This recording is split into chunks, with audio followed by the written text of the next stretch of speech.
And I think one of the things that I've recognized as Chuck and I have traveled this nation now forever, it seems,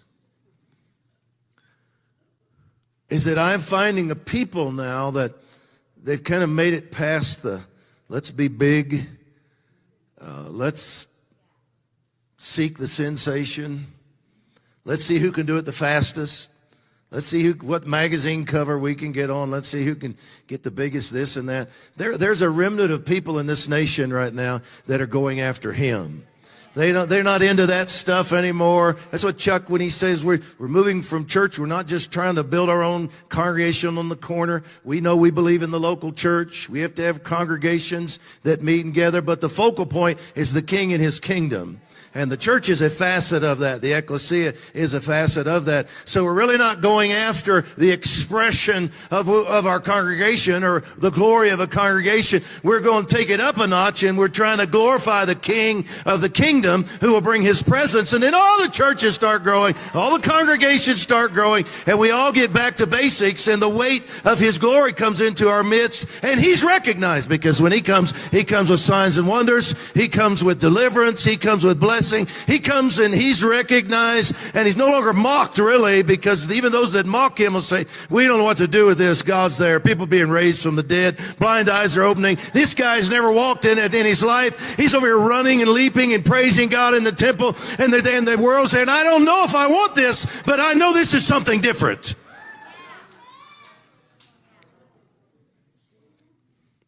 And so I just want to say to you, even though for a season the glory of the Lord has been lost in this nation, the glory of the Lord is not in trouble. In the presence of God, he's not nervous.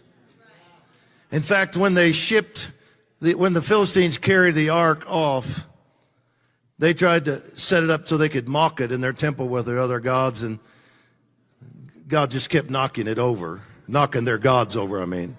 Every time they go in, they set their gods back up, and they come in the next day, and he knocked them over again, breaking their hands and their feet off. And then everywhere it went, and they made fun of it, he smote them with tumors. Some translations say, I know this sounds hilarious, some translations say he smote them with hemorrhoids.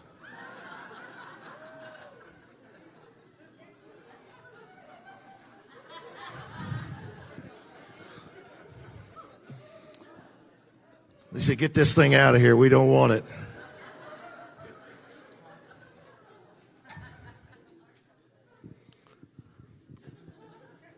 So they went to one of the small towns over here. There's probably something prophetic in that. One of the small towns over here in the corner of the nation that said, would you like to have this thing? Yeah, we'd like to have it. And so even when it looks like it's lost, do you really think he's going to get lost? I mean, he's over here guarding the ark of his presence until the right time, until the portal opens, the gate opens, and somebody comes along that says, we haven't sought for this thing in 20 years. And even you read the context, it's like they had to say, like, does anybody know where it is? Where is it? It's over here in this. Oh, okay. Let's send some people to go get it. So he can take care of himself. And as a part of this point, I just want to add, he wants it to be found. It's not like he's hiding. He's just waiting for people that want the presence and the glory. Not glory for themselves, his glory. Him to be glorified and honored and seen. And when you go looking for it, he needs a people that will do it his way, doesn't he? He's not just going to allow the glory to come back because we have the right formula or a few brother or sister wonderfuls have the right meetings with the right advertising and slogans and the right worship team in. And he's waiting for people that will humble themselves and say, it's all about you. We want you. And we're going to do this the right way. I also want to say, this is my third point quickly.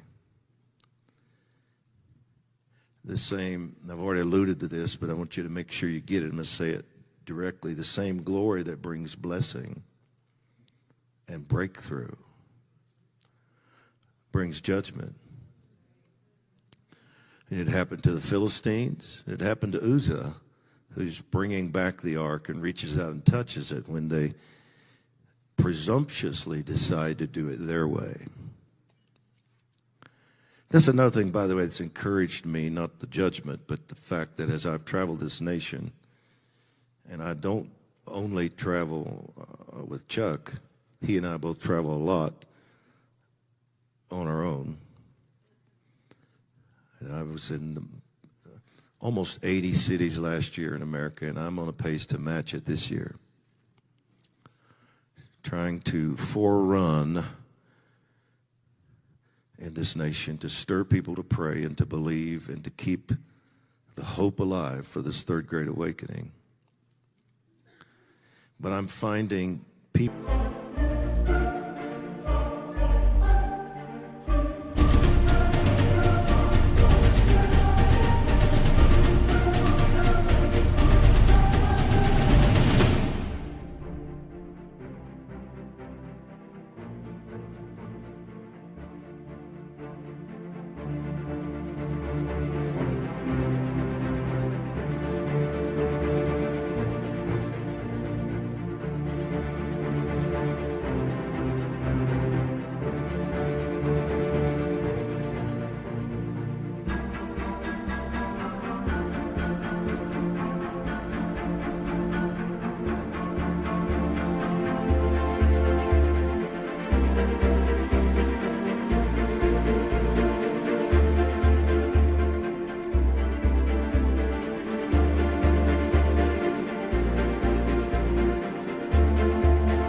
Everywhere I go, everywhere I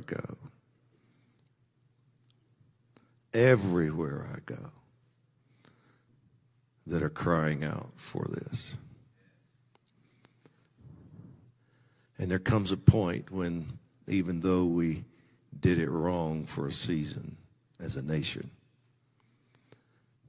maybe even prostituted the glory,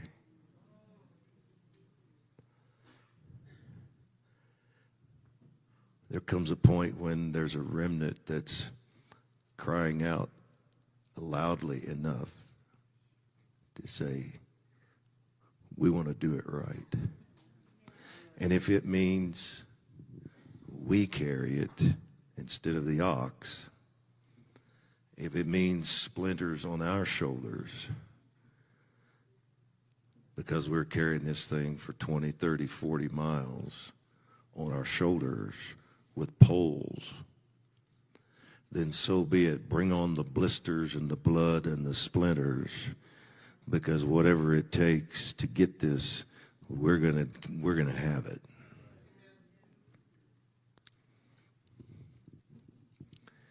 And I would just say this to you on this point of judgment.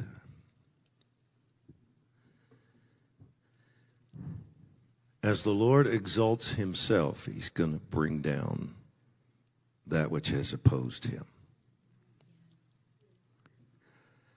And we're not to be alarmed at the feverish resistance in this nation right now to what he is doing. The warfare is intense. The demons are manifesting, and they manifest in a lot of ways, including...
But do not be discouraged.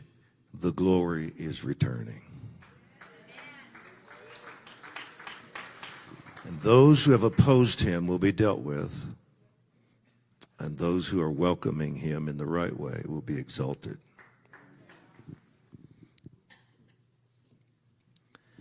The fourth thing I want to say is the glory returns to a remnant before it returns to many.